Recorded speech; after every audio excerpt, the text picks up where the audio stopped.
Here. Thank you. Good morning. I'm the Foreign Minister of Romania, and I'm glad to be here today for a very busy agenda meeting. We just finished a working breakfast with the opposition leader of Belarus, Svetlana Tikhanovskaya, and I have expressed Romania's position regarding the situation in Belarus, our appreciation for the courage of the people of Belarus and the representatives of the opposition who are standing for their rights, despite the efforts of the regime to repress these evolutions. We think that Belarus is now in a phase of transition to modernization and democracy, and the European Union has a duty to support this effort. So I have expressed Romania's support for the civil society and for the independent media in Belarus. I have reminded the colleagues and Mrs Tikhanovskaya of the fact that Romania has transferred 100,000 euros through the European Endowment for Democracy in support of independent media and civil society in Belarus. I have reminded the fact that Romania is supporting sanctions, and we would like to see the adoption of sanctions as soon as possible. Also, I have reminded the fact that Romania has supported the activation of the Moscow mechanism within the OSCE, and we also support an OSCE mission to mediate the dialogue within Belarus. And last but not least, I have informed the colleagues of the important joint statement which was adopted this morning and issued by the presidents of Romania, of Poland and of Lithuania.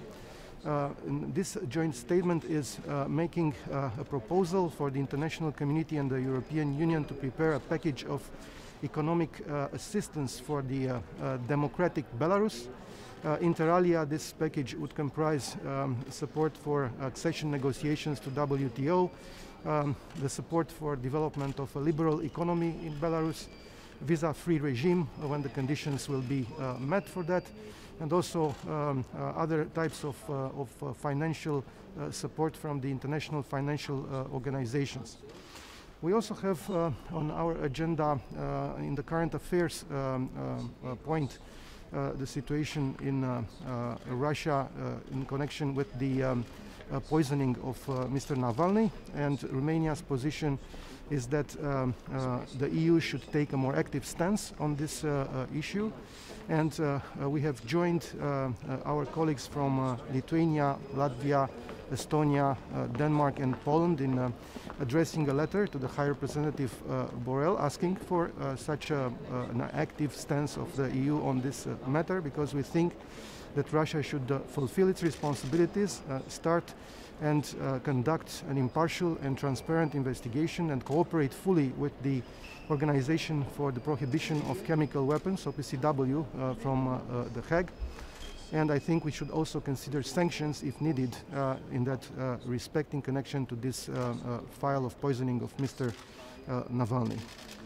We will also have Turkey on our current affairs agenda, and I will renew the appeal on behalf of Romania for de-escalation, for reducing of tensions, because what we need is calm and resuming of direct negotiations between the involved parties. And we will listen, of course, Mr. Borrell's presentation on the recent efforts in order to create the environment for the parties to come back to the negotiation table. We praise the efforts of High Representative Borrell, of Germany, and of the President of the European Council in that respect. We will also have on our agenda Libya. We will have the relationship between EU and the African Union, the relations with the southern neighborhood, and we are looking forward to the debates on these topics. For instance, on Libya, we would like to see a transition from a simple ceasefire to a true process of negotiations in order to find a sustainable solution to the conflict between the parties involved. And as far as the relationship with the southern neighborhood, we are looking forward to the debate during today's meeting in order to find ways to enhance further the partnerships with the countries in the southern neighborhood. Thank you so much.